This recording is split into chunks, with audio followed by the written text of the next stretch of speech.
You're gonna pass through upside down, but not stay upside down. Okay. Just go over. Yeah, that's not unlocking the button. Hey Eric, last words. Man. I need that? Yes. To listen to him, talk to him. Man, I don't know. É boom mic. Ele fala Hope com I você make it back. automático. A hot mic. A hot mic. Okay. Yes, he's not party. Yeah, find a place. So you can talk. It's hot mic. You can talk anytime. He's gonna listen to you.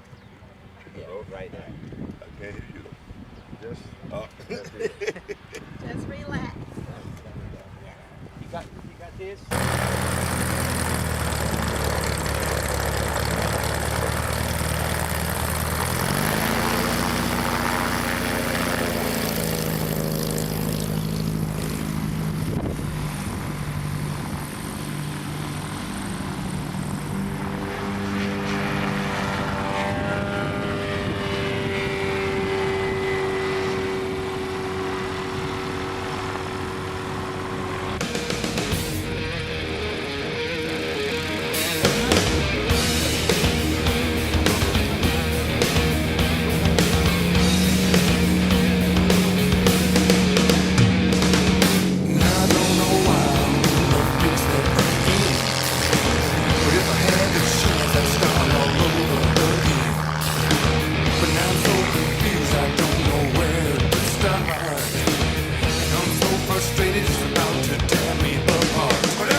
Hey everybody, my name is Eric Gale, and I just got through flying and got sick. And you're watching Coluna Blues Rock. Eric, you're from Memphis, Tennessee? Yes. Yeah, I think it's the land with the best US music. Wow. Yeah, because there we have a fusion between the best of soul and a little bit of bluegrass A little and bit, you're right. typical styles. Right. Yeah. Right. Could you talk about that influence in your life? I mean, a little bit of that fusion between soul, bluegrass, a little bit of blues. Yeah. Well, actually, coming from Memphis has a couple of more diversities besides those, like the bluegrass and a little bit of bluegrass, but the blues and the soul, like Stax Records was very important in bringing about a lot of, soul, from back in the day, and, definitely having that sort of foundation was very, very present when it was being done around then. It was very present. I mean, you had like a little bit of rockabilly too, because Elvis Presley was, doing stuff like that, and like a lot of the old blues cats, John Lee Hooker, and a lot of them come from Tupelo, Mississippi, which was not very far away from Memphis, and it's just I do a little something different with but from the blues influence, it's definitely some stuff that's deep rooted, and you got a lot of gospel that was prevalent, as well, that adds that sort of ingredient to everything. But all of it, played a big role in what I'm doing today. First time I heard about Memphis was through Chuck Berry. Chuck Berry. Yeah, because Memphis, Tennessee. Yeah, you're right. He talks Chuck about with a lot of parties in Memphis. A lot of parties. That's it in Memphis. That's always parties. Always, yeah. Bill Street is like a major street that always 24 hours a day something was going on, party life, some sort of, and it's kind of still that way. Yeah, still the way it's still that way till the day almost. You're clearly influenced by Jimi Hendrix. Yeah, of course, Yeah. Could you talk about Hendrix in your life? And I mean, by the way, it's that why you use a Fender Stratocaster? It's because of Jimi Hendrix.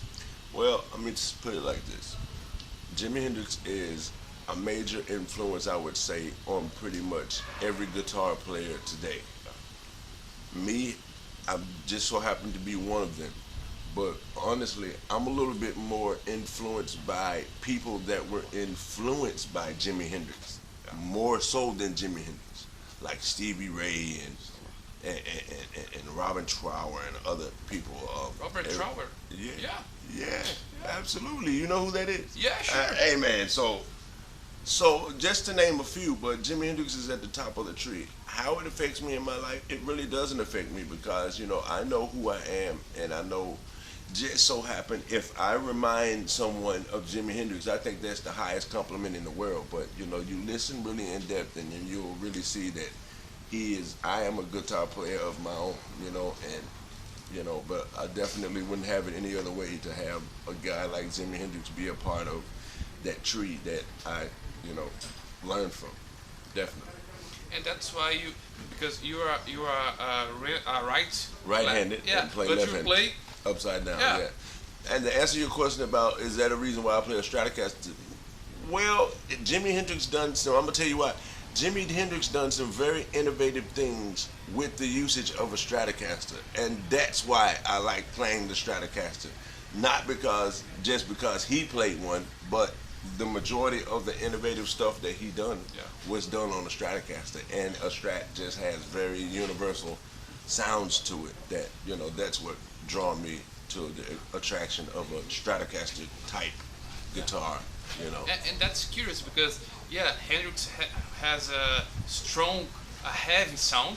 heavy But sound. all the tough blues guys like Fred King, Albert King, they played with Gibson. humbuckers. Humbuckers, right? Yeah. Absolutely, absolutely. They humbuckers are, you know, a different sound. I mean, there is like a room for it to be, you know, implemented in any style that you want. I mean, there's no limits or boundaries or, you know, any barriers or anything like that. You can use whatever sound that you want, and just having it be, you know, part of the selection that you have to go to just makes those choices even more better. You know, just go back and forth, a single coil, a humbucker, or, you know. The Gales family has so much talent. All your family. Yeah, a lot Yeah, of it. and little Jim King Yeah. was one of the biggest guitarists. He had so much talent, He bro. did, man. Yeah, He did. yeah. Yeah. Could you talk a little about him and about the left hand brand? Sorry. Brand? Okay. Yeah, the disco. Well, my brother, Lil Jimmy, you know, it's very much so a blessing to have come up in a family that music was just all over the place. And my brother, Lil Jimmy, you know, came up in the music field a little different than me. You know, he had to go and really work hard for everything that, you know, in the blues circuit is a little tough, you know, and he rose to the top, you know, and Albert King, you know, took a real good liking to him, and that's where Lil Jimmy King come from. And, you know, seeing this as the young brother of everybody with my oldest brother, you know, and this goes like past the brothers, so it's like a whole combination of like family that was very important, passing it on down the line, you know. So, you know, my brother Lil Jimmy, may he rest in peace. That, you know, I know he's looking down, especially when we come over here and do this sort of memory tour, somewhat like, and it's really a big honor to come over here as the baby brother, years after my brother's passed on, and carrying on the tradition and having my own style, but definitely keeping in mind and, you know, walking and trudging down the highway that my brother, you know, started over here before I even knew about playing over here in Brazil is like a beautiful thing. So having like the people that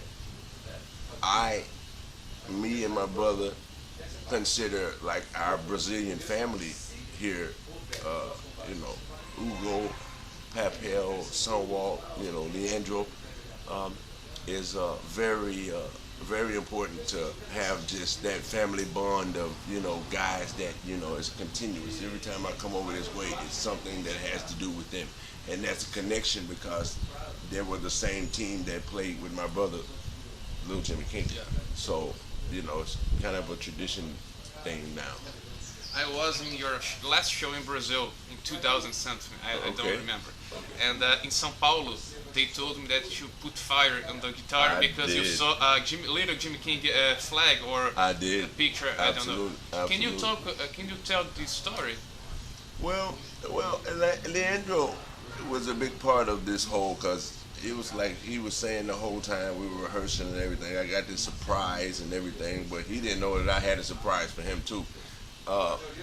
At the end of it all, but like playing, and my brother, the twin brother, little Daniel Gales is his name, but he, like, I had a part of the show where I let him play this gospel song called Amazing Grace. Amazing Grace. Yes, Oh. he played it, and I went and took a break. Yeah. And when I come back out, around the time my brother was playing that, because it was in memory of my other brother, Little Jimmy.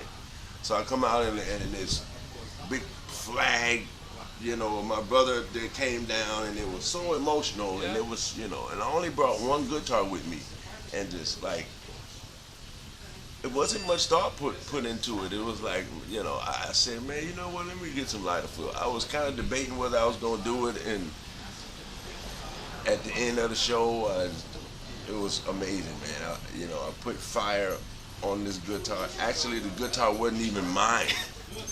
The guitar was not even mine, and I burnt somebody else's guitar. So the thing for that to have happened, and just so out of the blue, so spontaneous, that I burned this guitar that wasn't mine, and it was the only guitar that I had brought with me.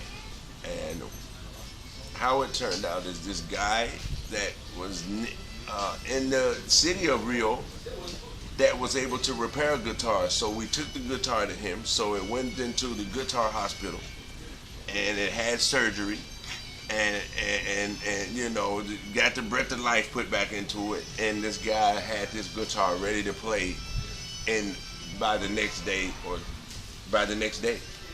and it played amazing. It looked all burnt up and beat up, and it was beautiful. It was unbelievable. It was unbelievable. Unbelievable.